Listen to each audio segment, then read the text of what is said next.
Is Quinn Hughes even better than Kale Mar? Frankie, that would have been a ridiculous thing to say a while ago here. But let's go D to D. I want to get your thoughts.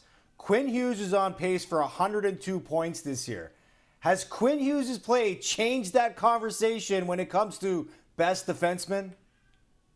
You could argue that it changed last year, Carlo, when Quinn Hughes won the Norris Trophy for Best Defenseman. But what he's doing this year is changing it even more, because how much noise has been around the Vancouver Canucks and all their underperforming stars. Listen, everything went well for the Canucks last year. They got all-time goaltending. They scored at a rate that they haven't scored at in a long time. Their star players were the star players, and Quinn Hughes was the leader of that. But this year, he continues to be the leader, but no one else is pulling their weight with that group. He is the one keeping that team in the fight as a group, and then individually to see what he's doing in the greater context of the league's best defenseman. It is so impressive for Quinn Hughes. He absolutely belongs in the conversation of 1A defenseman. Quinn Hughes, Kale Mar. There's no separating the two anymore. Yeah, and I think obviously when it comes to these two players, championship is going to separate them, as Kale Mar has helped lead his team to a Stanley Cup, and Quinn Hughes is trying to get there. But I think you touched on it perfectly.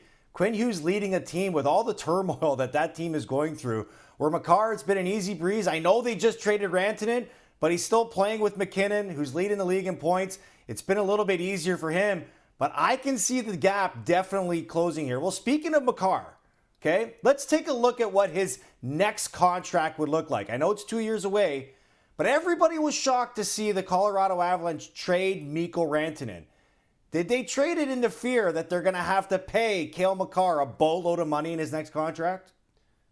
Yes, and if you're looking at the long runway here for the Colorado Avalanche, it was the right thing to do, because Kale Mar has to be the highest paid defenseman when he comes up, and not by a little bit. Like, Erik Karlsson's the highest paid defenseman right now. Drew Doughty signed a deal in the 11s. Like, Kale Mar is still in the prime of his career and should sign a deal that eclipses that. Now, what does that look like for the Colorado Avalanche?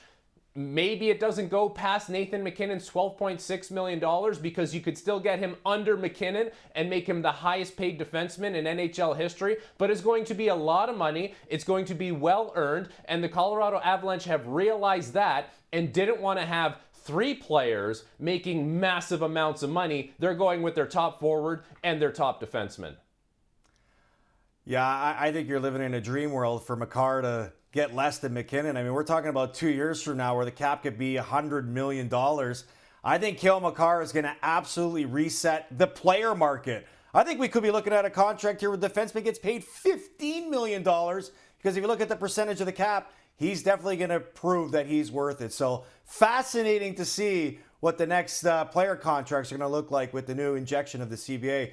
So Makar and Hughes are getting all the talk, but one player that's flying under the radar for me, and maybe most of the hockey world, is Zach Werenski out of Columbus, having an amazing season.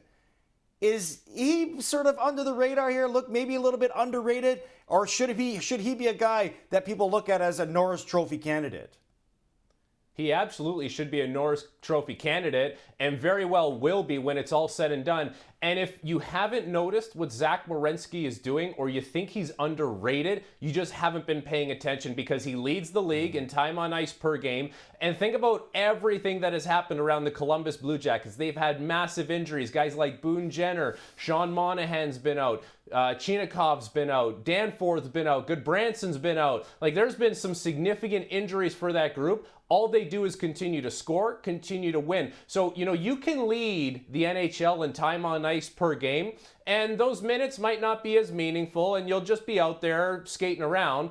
But what he's doing, the quality of those minutes relative to what his group is doing, winning games, staying in the playoff hunt, makes it that much more impressive what Zach Werenski is doing. He can't be considered underrated. All right, Frank, you've got 2 questions left. I'm going to go rapid fire with you here. Pietrangelo out for Canada. Is Chris Tanev your pick to replace him? It wouldn't be a bad pick, but I would also float out the names Mackenzie Weegar and Aaron Ekblad. Ekblad played big minutes last year en route to a Stanley Cup for the Florida Panthers. Yeah, Drew Doughty's another name I'd be focused on too. Montreal Canadiens, a team both me and you cover. Michael Matheson's been receiving a lot of heat with his play lately. Are you surprised to see how strong his teammates have come out in his defense? No, Mike Matheson's a really good player, has been for that group for a long time. He leads them in time on ice per game. He is way more on the positive side than on the negative side on any given night for the Montreal Canadiens.